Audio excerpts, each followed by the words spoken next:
कैसे कैसे मंजर अभी आने लगे हैं, कैसे कैसे मंजर अभी आने लगे हैं और गाते गाते लोग चिल्लाने लगे हैं, बदल डालो अब इस तालाब के पानी को, कमल के फूल तो मुरझाने लगे हैं, कमल के फूल तो मुरझाने लगे हैं। क्या क्या वादा किया था आपसे? 2014 में भारत के प्रधानमंत्री ने 10 साल का समय हो गया, अपना रिपोर्ट कार्ड लेकर नहीं आए।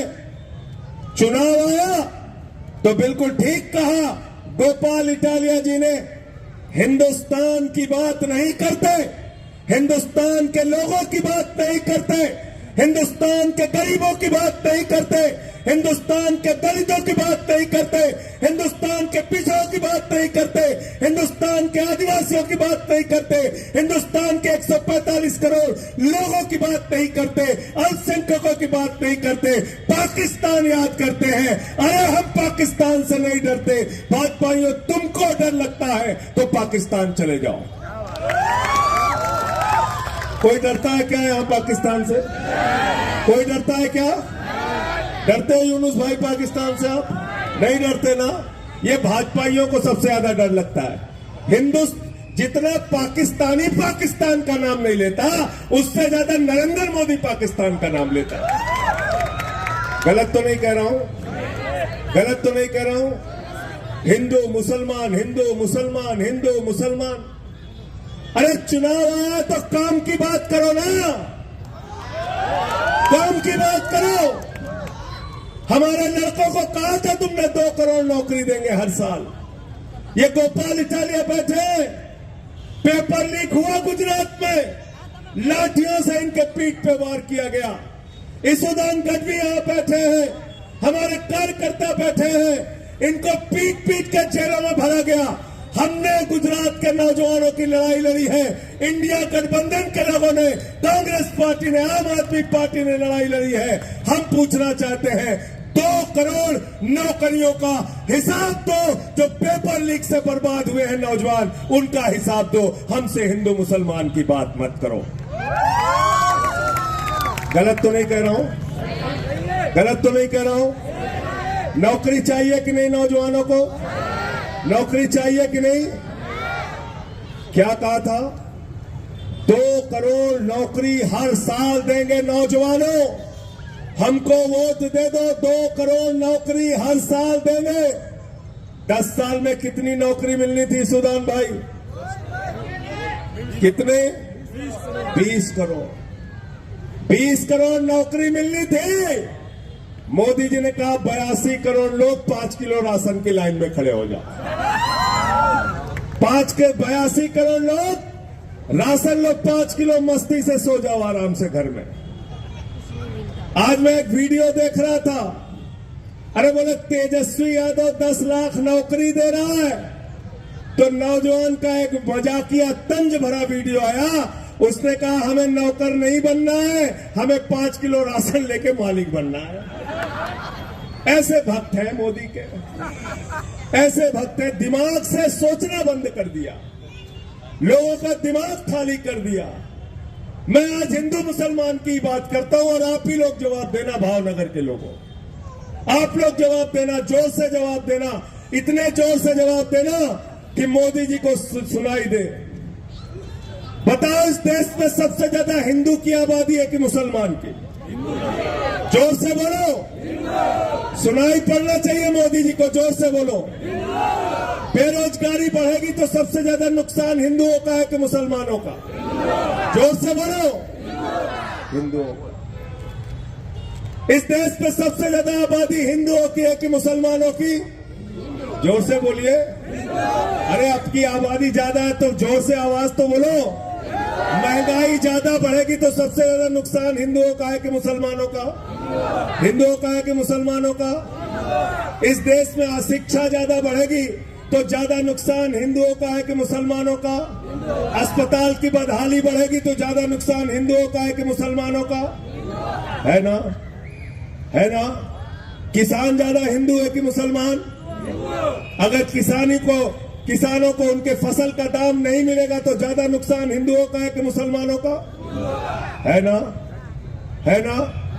हिंदुओं की जेब काटते हैं भाजपा वाले और कहते हैं हिंदुओं का भला कर रहे हैं, हिंदुओं का भला कर रहे हैं। अरे ये भारतीय जेब कतरा पार्टी है, भारतीय जेब कतरा पार्टी, इनसे होशियार रहना। ये बेईमान लोग हैं, ये कुछ नहीं कर सकते हैं आपके लिए। मैं आपको बताने के लिए आया हूं, चुनाव प्रचार में अरविंद केजरीवाल जाते हैं, कहते हैं आपके लिए स्कूल बनवाएंगे, अस्पताल बनवाएंगे। राहुल गांधी जाते हैं, आपके लिए विकास की बात करते हैं, ये करेंगे महिलाओं के लिए, ये करेंगे नौजवानों के लिए। मोदी जी चुनाव प्रचार में गए उत्तर प्रदेश में, कहने लगे भाइयों और बहनों, अगर गांव गांव में कब्रिस्तान है तो शमशान होना चाहिए कि नहीं होना चाहिए? बोला था कि नहीं बोला था? बताओ, बोला था कि नहीं बोला था? आपको अपने बच्चों के लिए स्कूल चाहिए कि शमशान चाहिए? स्कूल चाहिए कि शमशान चाहिए? अपने इलाके के लिए अस्पताल चाहिए कि शमशान चाहिए? सड़क चाहिए कि शमशान चाहिए? सड़क चाहिए कि शमशान चाहिए? तो प्रधानमंत्री नरेंद्र मोदी और उनकी पार्टी आपके बच्चों को स्कूल नहीं दे सकती, अस्पताल नहीं दे सकती, सड़कें नहीं दे सकती, 15 लाख नहीं दे सकती, काला धन नहीं दे सकती, रोजगार नहीं दे सकती। आपके बच्चों के लिए इनके पास कोई योजना नहीं है। हिंदुस्तान की मुस्तकबिल के लिए, हिंदुस्तान के भविष्य के लिए मोदी के पास कोई योजना नहीं है। ये शमशान बनाने वाली पार्टी है और कोरोना में इन बेईमानों ने गांव गांव में शमशान बना दिया। बताओ, बनाया कि नहीं बनाया? बनाया कि नहीं बनाया शमशान? तो हमें शमशान बनाने वाली पार्टी नहीं चाहिए, हमको स्कूल और अस्पताल बनाने वाली पार्टी चाहिए। बोलो, तैयार होना इसके लिए? तैयार होना सारे लोग, सारे लोग तैयार होना इसके लिए। और क्या कह रहे हैं आजकल? कह रहे मंगलसूत्र छीन के ले जाएंगे। कह रहे नहीं कह रहे? हमारी बहनें यहां बैठी हुई है पीछे, ये हमारी बहन आगे बैठी हुई है। बहन जी बताओ, 2014 में सोने का दाम कितना था? 24,000। कितना था? 24,000 रुपया तोला। एक तोला का दाम कितना था? 24,000। आज कितना हो गया? 81,000। कितना हो गया? 81,000 रुपए तोला। तो आपका मंगलसूत्र कौन लेके भागा है? बोलो जरा भाई, जोर से बोलिए। बहने बैठी है, जोर से बोलिए। कौन लेके भागा मंगलसूत्र? कौन लेके भागा मंगलसूत्र? आप पकड़ो इन बेईमानों को, पकड़ो, पकड़ो इनको, पकड़ो। इनसे मांगो मंगलसूत्र अपना, मांगो इनसे मंगलसूत्र। जो तुम्हारी बेटी की शादी में मंगलसूत्र 24,000 रुपए तोले सोना में बनता था, उसको नरेंद्र मोदी और भाजपा के शासन में 81,000 रुपए तोले सोने में बन रहा है। इन बेईमानों से कालर पकड़ का हिसाब लेना होगा और कहना होगा हमारे मंगलसूत्र का हिसाब दो। तुमने 3 गुना ज्यादा मंगलसूत्र का दाम बढ़ा दिया। झूठ बोलते हो देश के लोगों से, कहते हो संपत्ति लौट के मुसलमानों को दे देंगे। मैं पूछ रहा हूं आपसे, साफ साफ बताना, झूठ मत बोलना। और मैं झूठ बोल रहा तो मेरा कालर पकड़ लेना इसी मंच पे। नरेंद्र मोदी का सबसे करीबी दोस्त कौन है? बताओ जरा हमको। दिलीप भाई बताइए, नाम बताइए। कौन है सबसे करीबी दोस्त? कौन है सबसे करीबी दोस्त? कौन है सबसे करीबी दोस्त? कोयला किसको दिया? गैस किसको दिया? बिजली किसको दिया? पानी किसको दिया? स्टील किसको दिया? पोर्ट किसको दिया? एयरपोर्ट किसको दिया? बैंक किसको दिया? सड़क किसको दिया? पूरा हिंदुस्तान किसको दिया? अडानी। सारी संपत्ति आपकी लूट के किसको दिया मोदी जी ने? तो आपकी संपत्ति किसको दिया मोदी जी ने? अडानी को दिया। अडानी को दिया। 2.5 लाख करोड़ रुपए का बैंकों का कर्जा अडानी को दिया। अब इनके दूसरे दोस्तों पे बात करते हैं। आपकी बैंकों में भी डकैती मार दी भाजपाइयों ने, पता है कि नहीं आपको? बैंक में किसका जमा रहता है पैसा? भाई आम आदमी का पैसा जमा रहता है ना। बैंकों में आपकी मजदूरी का, मेहनत का, कर्मचारियों के मेहनत का पैसा, व्यापारियों के मेहनत का पैसा जमा रहता है ना। मोदी जी का और भाजपा वालों का तो पैसा नहीं है ना, ये आपका पैसा है ना। 20,000 करोड़ रुपए लेके मेहुल चौकसी भाग जाता है, 20,000 करोड़ रुपए लेके नीरव मोदी भाग जाता है, 10,000 करोड़ लेके विजय माल्या भाग जाता है, 6,000 करोड़ लेके नितिन संदेशरा भाग जाता है, 3,000 करोड़ लेके ललित मोदी भाग जाता है। जितने बेईमान हैं सबको भगाने का काम भाजपा वालों ने किया है। इनसे एक एक चीज का हिसाब लेना और पूछना, हमारे बैंकों में जिन लोगों ने डकैती डाली है उनको लंदन से पकड़ के हिंदुस्तान कब लाओगे, हमारा पैसा वापस कब करोगे। आपको पता होनी चाहिए आपकी संपत्ति किसने लूटा है। छोटा मोटा पैसा नहीं, 15 लाख करोड़ रुपए चंद पूंजीपतियों का मोदी जी की सरकार ने माफ किया है। 15 लाख करोड़। और भ्रष्टाचार के खिलाफ बोलते हैं। मैं तो भाजपाइयों के लिए कहता हूं, भाजपा वाले जब भ्रष्टाचार के खिलाफ बोलते हैं तो लगता है ओसामा बिन लादेन और डाकू गब्बर सिंह अहिंसा पे उपदेश दे रहे हैं। ओसामा बिन लादेन और डाकू गब्बर सिंह अहिंसा पे उपदेश दे रहे हैं। कह रहे भ्रष्टाचार मिटाऊंगा, भ्रष्टाचार मिटाऊंगा, ये मोदी की गारंटी है, भ्रष्टाचारियों को नहीं छोड़ूंगा, इस बात की गारंटी है। मैंने कहा ठीक कहा मोदी जी, ये मोदी की गारंटी है। पूरब से लेकर पश्चिम तक, उत्तर से लेकर दक्षिण तक जितने भ्रष्टाचारी हैं सबको बीजेपी में शामिल करूंगा, इस बात की गारंटी है। बताओ शामिल किया कि नहीं किया। अजीत पवार का 70,000 करोड़ का घोटाला मोदी जी ने खोला, फिर बीजेपी के साथ मिला लिया। छगन भुजबल का भ्रष्टाचार खोला, बीजेपी के साथ मिला लिया। हसन मुशर्रफ का भ्रष्टाचार खोला, बीजेपी के साथ मिला लिया। नारायण राणे का भ्रष्टाचार खोला, बीजेपी के साथ मिला लिया। अशोक चौहान का भ्रष्टाचार खोला, बीजेपी के साथ मिला लिया। जनार्दन रेड्डी का भ्रष्टाचार खोला, बीजेपी के साथ मिला लिया। शुभेंदु अधिकारी, मुकुल राय का भ्रष्टाचार खोला, बीजेपी के साथ मिला लिया। हेमंत विश्व शर्मा का भ्रष्टाचार खोला, बीजेपी के साथ मिला लिया। बीजेपी का नारा है, जो जितना बड़ा भ्रष्टाचारी वो उतना बड़ा पदाधिकारी। सारे भ्रष्टाचारियों को अपने साथ मिला लिया। कौन सी वॉशिंग मशीन है भाई, उसका क्या नाम है? मोदी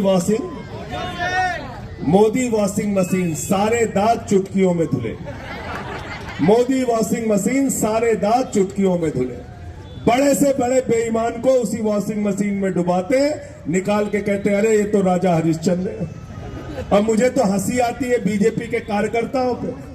बीजेपी के कार्यकर्ता मुर्दाबाद लगाते हैं, अशोक चौहान मुर्दाबाद, अशोक चौहान मुर्दाबाद। आदर्श सोसाइटी का घोटाला किया, इसको पकड़ो, इसको मारो, इसको पकड़ो, इसको मारो। पता चला मोदी जी इसको माला पहना रहे, माला पहना रहे, गले लगा रहे, गले लगा रहे।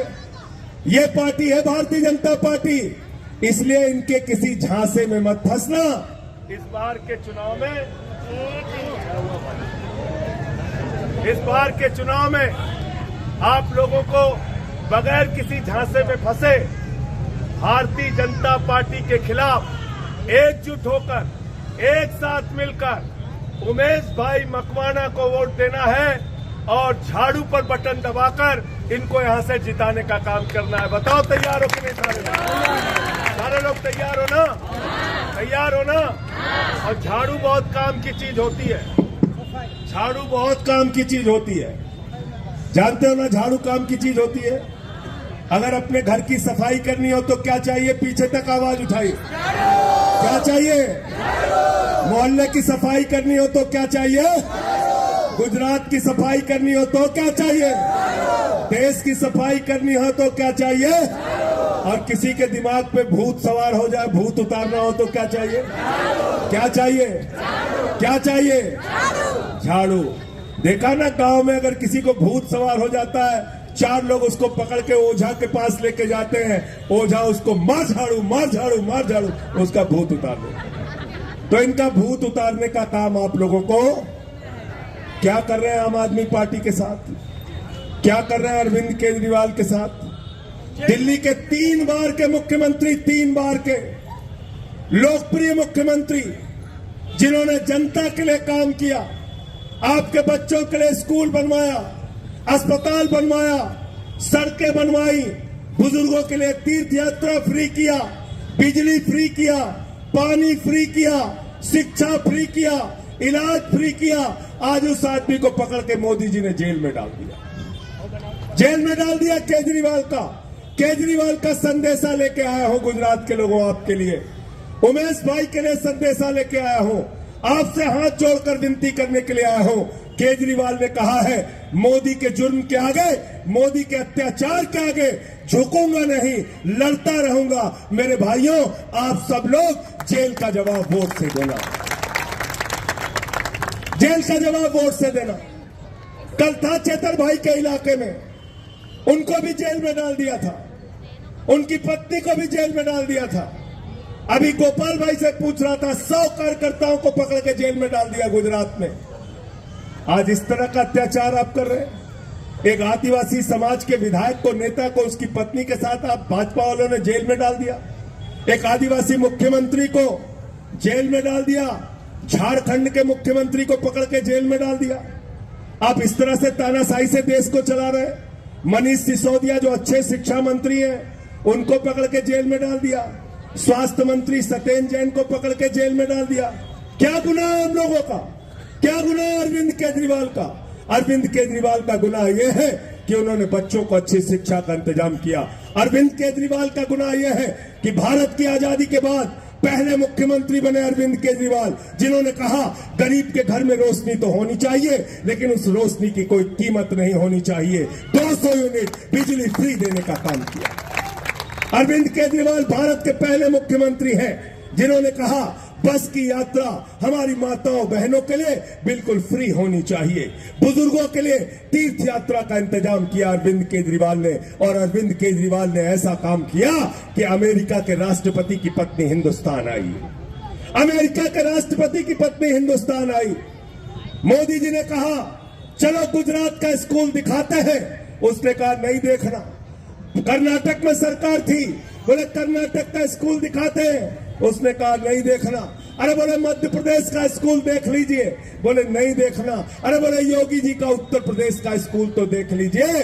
राष्ट्रपति, अमेरिका के राष्ट्रपति की पत्नी ने कहा नहीं देखना। मोदी जी ने कहा तो फिर देखना क्या है? उसने कहा अरविंद केजरीवाल का स्कूल देखना है। अरविंद केजरीवाल और मनीष सिसोदिया ने जो स्कूल बनवाया, उस स्कूल को देखना है। और अमेरिका के राष्ट्रपति की पत्नी दिल्ली के सरकारी स्कूल को देखने के लिए गई। पहले लोग कहते थे अमेरिका से सीखो, अमेरिका से सीखो, अमेरिका से सीखो। आज अमेरिका वाला कह रहा है केजरीवाल से सीखो, आम आदमी पार्टी से सीखो, टोपी वालों से सीखो। लेकिन जो काम करता है उसको परेशान करते हैं। राहुल गांधी ने अडानी के खिलाफ बोला, उनकी सदस्यता खत्म कर दी। महुआ मोइत्रा ने अडानी के खिलाफ बोला, उसकी सदस्यता खत्म कर दी। मैंने बोला, मुझे उठा के सस्पेंड कर दिया। मुझे तो बार बार सस्पेंड करते रहते हैं, मुझे तो भाई बार बार सस्पेंड करते रहते हैं। हमको एक बार बोले संजय सिंह जी, जब से आप सांसद बने तब से 56 बार आप बेल में आए हैं, आपने नियमों का उल्लंघन किया है। अरे मैंने कहा बेईमानो, तुमने तो 1056 बार इस देश की जनता के पीठ में छुरा मारा है, मैं क्या करूं? मुझे तो बोलना पड़ेगा।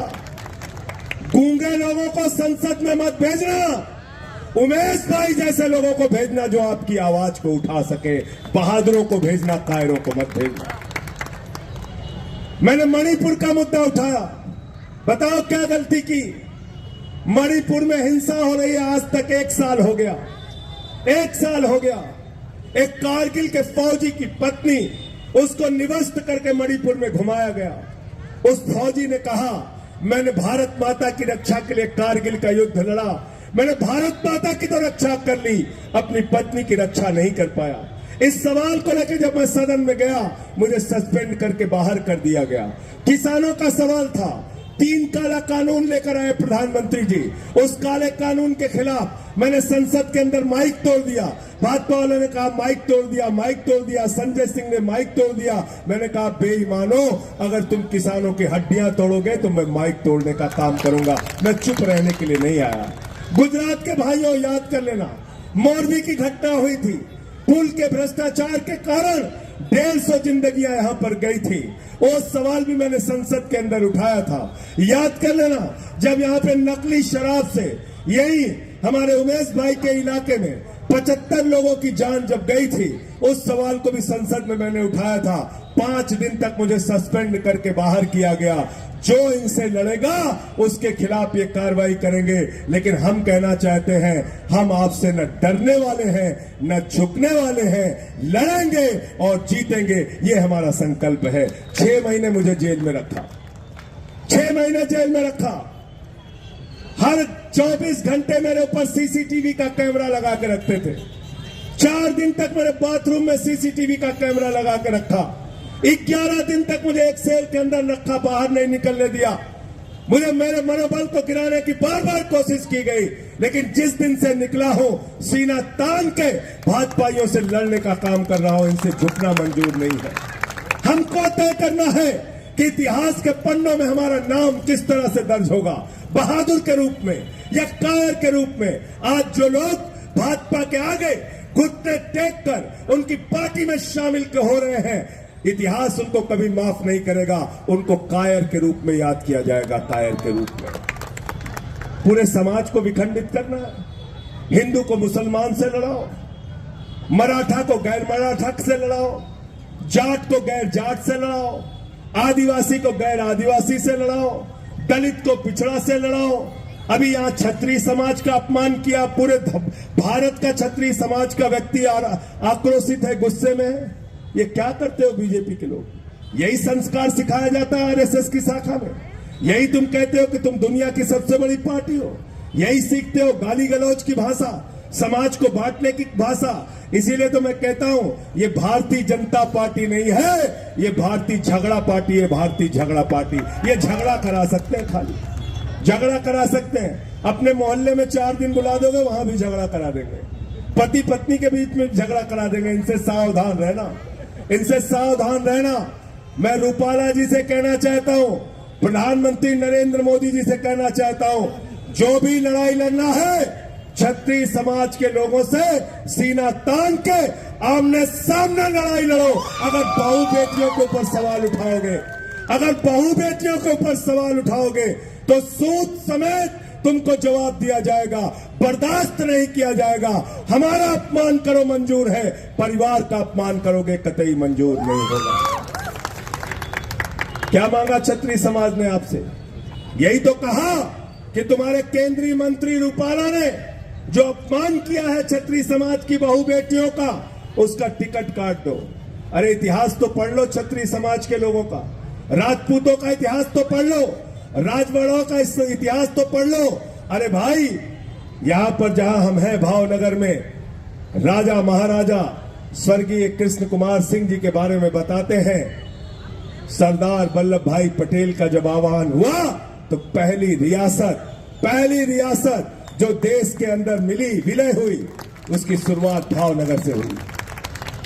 सरदार वल्लभ भाई पटेल के आदेश पर, उनके अनुरोध पर तमाम रियासतें, सैकड़ों रियासतों ने अपना विलय सरकार के साथ कर लिया। और एक टिकट मोदी जी आपसे कह रहे थे कि वापस ले लो, वो तुम वापस लेने के लिए तैयार नहीं हो। तुम्हारा अपमान, तुम्हारी ये जो अपमान की कार्रवाई है, तुम्हारे अपमान का बदला अपने वोट की ताकत से क्षत्रिय समाज के लोग देंगे। उनके बहू बेटियों का अपमान जो तुमने किया है, सबने शपथ ले लिया है, सौगंध खा लिया है कि इस बार उमेश मकवाना को यहां से जिताना है। और पूरे गुजरात के अंदर क्षत्रिय समाज लामबंद होकर, पूरे देश में लामबंद और इकट्ठा होकर भारतीय जनता पार्टी के खिलाफ वोट देने का काम करेगा। गुजरात में 7 तारीख को, और इससे पहले राजस्थान में पता कर लेना, उत्तर प्रदेश में पता कर लेना। सबने सफाई की, मीटिंगें किया और क्षत्रिय समाज के लोगों ने तय किया सब कुछ मंजूर है, लेकिन सौगंध खाकर कहा बीजेपी को अब वोट नहीं देंगे, जिन्होंने हमारे बहू बेटियों का अपमान किया। इसलिए साथियों और दोस्तों, आपसे कहने के लिए आया हूं, किसी नकली नारे के चक्कर में मत फंसना। कहते हैं 400 पार, 400 पार, 400 पार। अभी बता रहे हैं अमरेली का कहां का कैंडिडेट था, किसने कह दिया 500 पार? अमरेली का कैंडिडेट कहता 500 पार, 500 पार, 500 पार। हमने कहा जब दिमाग डिस्टर्ब हो जाएगा तो कुछ दिन बाद कहेंगे 700 पार 700। अरे भाई कुछ भी बके जा रहे हो। 500 पार 700 पार 800 पार। मैंने कहा वो अमरेली वाले कैंडिडेट की गलती नहीं है, वो हिंदुस्तान का चुनाव नहीं लड़ रहा, वो अखंड भारत का चुनाव लड़ रहा है। अखंड भारत में कहीं से भी सीटें आ सकती हैं, पाकिस्तान से भी आ जाएंगी कुछ सीट, बांग्लादेश से भी आ जाएंगी, अफगानिस्तान, श्रीलंका, नेपाल, कहीं से सीट आ जाएगी भाजपा वालों की। ये तो पूरे दुनिया में कहीं से चुनाव जीत सकते हैं। इन बेईमानों के नकली नारों के चक्कर में मत पड़ना। इनके नारों की हकीकत मैं बताता हूं। 14 बार 10 साल में इनके नारे गलत साबित हुए हैं। कुछ उदाहरण मैं आपके सामने देता हूं। बंगाल में गए मोदी जी, कहने लगे 200 पार 200 पार 200 पार, आई 77 सीट। कर्नाटक में गए मोदी जी, कहने लगे 130 पार 130 पार 130 पार, आई 65 सीट। महाराष्ट्र में गए, कहने लगे 150 पार 150 पार 150 पार, आई 105 सीट। झारखंड में गए, कहने लगे 65 पार 65 पार 65 पार, आई 23 सीट। दिल्ली में गए, कहने लगे 45 पार 45 पार 45 पार, आई 8 सीट। हरियाणा में गए, कहने लगे 75 पार 75 पार 75 पार, आई 40 सीट। मिजोरम में गए, कहने लगे 21 पार 21 पार 21 पार, आई 1 सीट। अब कह रहे 400 पार 400 पार 400 पार। गुजरात वाले कह रहे 30 पार 30 पार 30 पार। करना है नहीं करना है तड़ी पार, बताओ। तड़ी पार करना है ना इनको, तड़ी पार करना है ना, तड़ी पार करना है ना। याद करके जाना मोदी जी ने जो बात कही थी। ये गोपाल भाई कह रहे हैं, आप कह रहे हैं मोदी जी की बात याद करके जाना। मैं कह रहा हूं हाँ, मोदी जी की बात याद करके जाना। 2014 में मोदी जी ने कहा था, भाइयों और बहनों, माताओं और बहनों, घर से निकलना तो घर का सिलेंडर देख के जाना। कहा था कि नहीं कहा था? तब सिलेंडर का दाम कितना था? कांग्रेस की सरकार थी, विधायक जी, कितना था? 400 रुपए। 400 रुपए। अब गोपाल भाई कितना दाम है? 1100 रुपए। कितना दाम है? 1100 रुपए। तो मैं कह रहा हूं संजय सिंह, मोदी जी की बात को याद करके जाना। इस बार भी घर का सिलेंडर देख के जाना। 400 की जगह 1100 का हो गया। मोटरसाइकिल भी देख के जाना, जिसमें 120 रुपए लीटर का पेट्रोल तुमने भरवाया। डीजल की गाड़ी भी देख के जाना, जिसमें 100 रुपए का डीजल तुमने भरवाया। सरसों के तेल का डिब्बा भी देख के जाना, जिसमें 250 रुपए लीटर का सरसों का तेल तुमने भरवाया। जब ये सब कुछ याद रहेगा तो इनसे लड़ने वाली आम आदमी पार्टी, इंडिया गठबंधन, कांग्रेस पार्टी याद रहेगी और उमेश मकवाना याद रहेंगे। इनका चुनाव निशान झाड़ू आपको याद रहेगा। ये आपके लिए कुछ नहीं कर सकते। मोदी जी अपने दोस्तों के लिए कर सकते हैं, देश के लिए कर सकते हैं। पीछे से आवाज आ रही है, भतीजे को भूल गए, उसका नाम ही नहीं ले रहे। कौन है भतीजा भाई? जैसा। कहां से क्रिकेट खेला है? हैं? किसी को पता ही नहीं। कहां से क्रिकेट खेलता है? कहां से क्रिकेट खेलता है? बल्ला पकड़ना नहीं आता। क्या बना दिया उसको? बीसीसीआई का चेयरमैन। बीसीसीआई का चेयरमैन। और जब हमारा नौजवान कहता है सेना में भर्ती होना है, भारत की रक्षा के लिए अपनी जान कुर्बान करनी है, तो प्रधानमंत्री जी कहते हैं 17 साल में भर्ती हो जाओ, 21 साल में रिटायर हो जाओ। मैं पूछना चाहता हूं प्रधानमंत्री जी, आप 75 साल के उम्र में तीसरी बार प्रधानमंत्री बनना चाहते हो और हमारे नौजवान को 21 साल में रिटायर करना चाहते हो। अब इस देश की जनता आपको रिटायर करेगी इस चुनाव के अंदर। आपका भतीजा जिसको बल्ला पकड़ना नहीं आता, वो बीसीसीआई का चेयरमैन बनेगा। हमारा नौजवान जो सुबह उठ के एक्सरसाइज करता है, खून पसीना बहाता है, सेना में भर्ती की उम्मीद रखता है, उसको कहते हो -45 डिग्री टेम्परेचर में सियाचिन में ड्यूटी करो, +50 डिग्री टेम्परेचर में जैसलमेर में ड्यूटी करो, हमारे घर का बेटा -45 डिग्री टेम्परेचर और +50 डिग्री टेम्परेचर में ड्यूटी करेगा, और तुम्हारा बेटा बगैर कुछ किए हुए, पल्ला पकड़ना नहीं आता, उसको बीसीसीआई का चेयरमैन बनाओगे। ये व्यवस्था हमें मंजूर है क्या? मंजूर है क्या? मंजूर है क्या? तो इस बार इनके हिंदुस्तान पाकिस्तान के नारे के अंदर फंसना नहीं है, फंसना। ये पाकिस्तान की बात करें, आप हिंदुस्तान की बात करना। ये पाकिस्तान की बात करेंगे, आप हिंदुस्तान की बात करना। कह देना पहले हिंदुस्तान की बात करो, गुजरात की बात करो, अरे भावनगर की बात करो, हम लोगों की बात करो, और गुमराह करने की कोशिश मत करो। अंत में मैंने भगत सिंह जी को पढ़ा जेल में, कई किताबें पढ़ी, गांधी जी की किताबें पढ़ी, आजादी के दीवाने एक किताब थी, इसको पढ़ा, नेल्सन मंडेला जी को पढ़ा मैंने जेल के अंदर क्रांतिकारियों के बारे में पढ़ा। मैं शहीद आजम भगत सिंह को जब फांसी की सजा हो गई थी, उनके भाई उनसे मिलने के लिए आए, निराश थे, उदास थे, वापस गए तो भगत सिंह ने उनको चिट्ठी लिखी, और उस चिट्ठी के अंत में लाइन लिखी। वो लाइन जो थी वो मैं आपके सामने पढ़ना चाहूंगा। जफा का मतलब होता है अत्याचार, जफा का मतलब होता है जुर्म। भगत सिंह ने लिखा, उन्हें यह फिक्र है हरदम नया तर्जे जफा क्या है, उन्हें यह फिक्र है हरदम नया तर्जे जफा क्या है, हमें भी शौक है देखें सितम की इंतहा क्या है, हमें भी शौक है देखें सितम की इंतहा क्या है। हम आपके सितम की इंतहा को देखना चाहते हैं प्रधानमंत्री जी, हम आपके यातना के, आपके उत्पीड़न की इंतहा को देखना चाहते हैं। और भावनगर के लोगों, अंतिम बात कह के अपनी बात को खत्म करूंगा, ये 2024 का चुनाव अंतिम चुनाव है, याद रखना। इसके बाद आपके वोट की ताकत छीन ली जाएगी, संविधान छीन लिया जाएगा, आरक्षण खत्म कर दिया जाएगा। ये बात मैं पूरी जिम्मेदारी से कह रहा हूं। अरुण गोविल, उसने कहा 400 सीट दे दो, संविधान बदलना है। अयोध्या का प्रत्याशी लल्लू सिंह कहते हैं 400 सीट दे दो, संविधान बदलना है। ज्योति मिर्धा भाजपा के प्रत्याशी राजस्थान से कहती है 400 सीट दे दो, संविधान बदलना है। अनंत हेगड़े, पूर्व केंद्रीय मंत्री भाजपा का, कहते हैं 400 सीट दे दो, संविधान बदलना है। संविधान बदलेगा, आरक्षण खत्म होगा, वोट खत्म होगा। सूरत में शुरुआत हो गई है, बगैर चुनाव के बीजेपी जीत गई है। पूरे देश में यही फार्मूला लागू होगा।